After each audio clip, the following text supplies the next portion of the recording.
Bienvenue dans TechPulse, votre dose quotidienne des plus grandes actualités qui façonnent le monde numérique.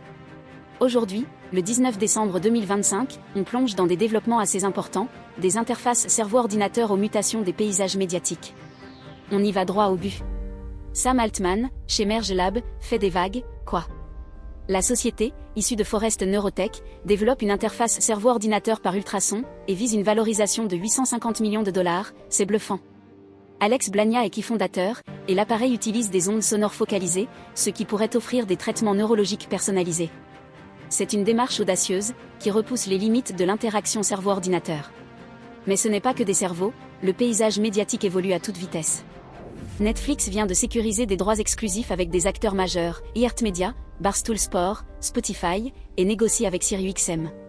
Et ce n'est pas seulement pour la vidéo, YouTube observe un bond spectaculaire dans l'écoute de podcasts en direct, enregistrant un temps colossal de 700 millions d'heures en 2023.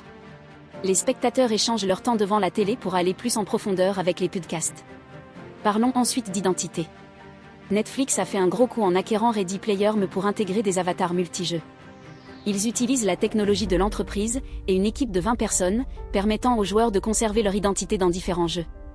Attention toutefois, les services Ready Player Me cesseront de fonctionner le 31 janvier 2026, alors, assurez-vous de les avoir utilisés. En parlant d'identité, les préoccupations concernant la sécurité de l'IA s'intensifient. OpenAI a drastiquement révisé ses directives pour les modèles d'IA des utilisateurs de moins de 18 ans, interdisant explicitement les contenus sexuels, les actes d'automutilation et le jeu de rôle immersif. Cette mise à jour, intégrant un classificateur en temps réel, répond directement aux préoccupations soulevées par 42 chefs d'État généraux et s'aligne avec la Californie, SB 243, établissant une responsabilité juridique et offrant des ressources en littératie sur l'IA. C'est une étape essentielle pour garantir un développement et une utilisation responsable de l'IA, notamment pour les jeunes.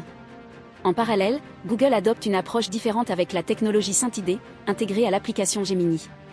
Elle identifie le contenu généré par l'IA en inscrivant numériquement les créations de Google IA, analysant les vidéos téléchargées via Gemini pour détecter les altérations ou les créations utilisant les outils Google IA.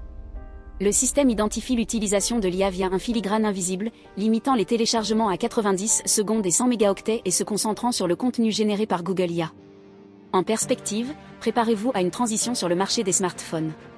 En 2026, les prix des smartphones devraient augmenter de 6,9% en raison de la demande croissante de mémoire vive DRAM, Dynamic Random Access Memory, dans les centres de données IA.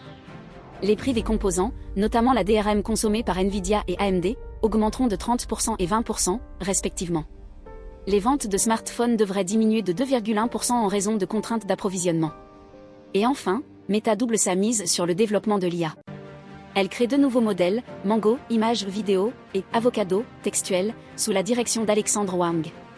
L'entreprise prévoit de lancer ses modèles au premier semestre 2026. Avocado se concentrera sur l'amélioration du codage et l'exploration de modèles de monde avec raisonnement visuel, selon des plans internes révélés par Wang et Chris Cox. Voilà, toutes les actualités tech dont vous avez besoin pour aujourd'hui. Merci d'avoir écouté TechPulse, votre dose quotidienne de développement numérique. N'hésitez pas à consulter les notes complètes et les liens sur notre site web. Et surtout, abonnez-vous et dites-nous quelles actualités tech vous aimeriez entendre.